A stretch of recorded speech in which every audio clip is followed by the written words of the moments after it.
This is Real News Media TV, coverage you can trust. Please like, share, subscribe, and hit the notification bell. Select all for daily news updates. Good night, my Real News Media TV family. Welcome back to the channel for another news update for February 21, 2023. And in the news tonight, stricter bail rules for Sagicor employees accused of fraud.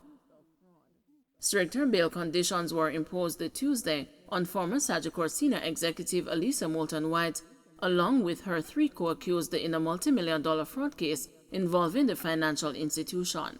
Moulton White, her sister Tricia Moulton, Tishon Samuels, and Malika McLeod were given the stricter bail rules when they appeared in the Kingston and the St. Andrew Parish Court. All four have been slapped with multiple fraud charges, including larceny of the servant and a conspiracy to defraud. The four women were ordered by Senior Parish Judge Lorian Cole Montague to report to the nearest police station on Tuesdays and Thursdays between the hours of 6 a.m. and 6 p.m. They were also ordered to surrender all travel documents, and a stop order was placed at all ports. Additionally, a fingerprint order was also made for the women. Following an investigation by the countering transnational organized crime, $65 million was allegedly removed from 6 Sagicor United States accounts. Moulton White was the vice president of group marketing for Sagicor Group Jamaica, while her sister Tricia served as manager at the bank's Ligoni branch in St. Andrew. McLeod was employed as a personal banker, and Samuels was a client care officer at the Sagicor Bank. All four were ordered to return to court on April 27, as the case file has not yet been completed. The prosecution revealed that partial disclosure is expected to be done on March 31. Government to seek another postponement of local government elections. The government will today seek another postponement of the local government elections. The Representation of the People Postponement of Elections to Municipal Corporation and the City Municipalities Act 2023 is to be tabled in Parliament this afternoon. Following the last postponement in 2022, the elections should have been held no later than this month. But the government has not approved a budget for the election, citing fiscal constraints. The private sector organization of Jamaica, parliamentary opposition, other groups and organizations have expressed a concern about the decision of the administration to further delay the holding of the local government polls. PSOJ declares lack of confidence in Greg Christie. The private sector organization of Jamaica has declared its lack of confidence in the leadership of Executive Director at the Integrity Commission Greg Christie, following the anti-corruption body's handling of the conflict of interest probe involving Prime Minister Andrew Holness. PSOJ President Mitri Siaga, who was a guest on the morning agenda on Power 106, shied away from explicitly stating whether Mr. Christie should resign or if the government should terminate his service. He insisted, however, that the integrity of the anti-corruption body has been seriously undermined by the manner in which it handled the matter when it was fully aware of the ruling by its Director of Corruption Prosecution that no charge should be brought against the Prime Minister.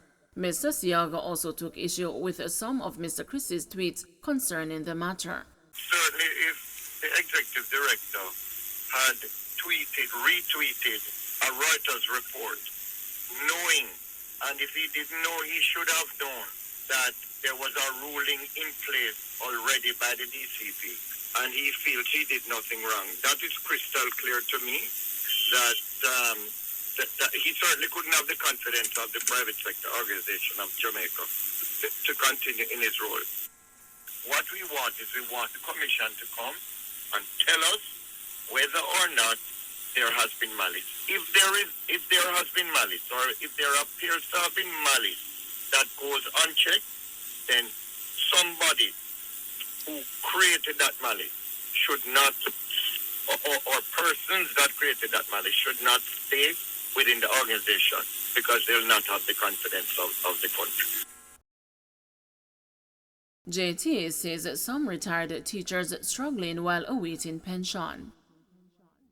The Jamaica Teachers Association says some retired educators are struggling to make ends meet because they have to wait for a protracted period before receiving their pension payments. JTA President LaSaja Harrison says some retired teachers have left the classroom more than 18 months ago and have not started receiving their pension payments. Ms. Harrison said some retirees have depleted their savings to offset their monthly expenses while they await the start of pension payments. But she said others without savings to rely on have resorted to begging friends and relatives to buy food, medication, and pay bills. And some people have to get somebody to sponsor them to pay their medication and the light bill. That is it. That is the reality. That is the reality. And some people didn't own any home miss because their salary couldn't carry it. So they literally still pay rent. That it is a struggle for some persons. Documentations in particular cannot be ascertained, especially if the individual did not work at one school throughout their entire teaching life. And so we really encourage persons to start the documentation to gather the thing. JTA has host each year pre-retirement seminars, and we share with them the little tips and the strategies as to how to plan towards and to get over that hurdle, that kind of thing. For some persons, they don't even start home ownership until late in life. So when it is they have these mortgage to continue paying, and they have or car payments, whatever it is, they have their children who they're still helping to finance through tertiary education. It is a lot because the teachers don't earn a lot in the first place. We're asking only that that process be committed once the documentations are intact, that a 90-day turnaround is in effect for all teachers. So it's not those who know somebody or those who can call some, have a friend of a friend of a friend, but anybody who enters the process. From the process is started and they submit the documents, they should get a tracking number, something of that sort, that they are able to call and to say, this is my number, this is the number on my file, and I'm asking you to give me an update as to where it is and if there is any, whatever challenges that you may be experiencing, and how can I assist or how can I enlist my association to assist in the process to ensure that it, things are resolved in the soonest possible time. Enfamil maker recalls a potentially contaminated baby formula.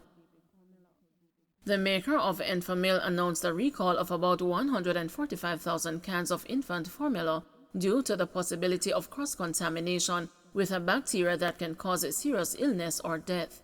Reckitt, a United Kingdom-based consumer health and nutrition company, said over the weekend that it is voluntarily recalling 2 batches of Enfamil Pro-So-based simply plant-based infant formula, but that no illnesses or adverse events have been reported. The company said it identified the cause of the potential Chronobacter contamination and are no longer using the supplier. According to the U.S. Centers for Disease Control and Prevention, Chronobacter infections in infants can be deadly.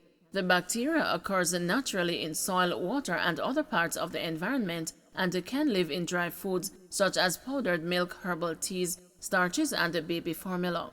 Almost all previous outbreaks in the U.S. have been linked to powdered baby formulas, which don't undergo the same high temperatures used to kill germs in many other foods.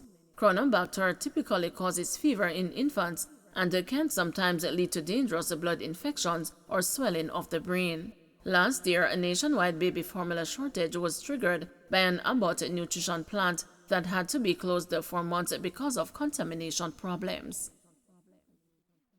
Don't forget to like, share, subscribe, and hit the notification bell. Select all for daily news updates.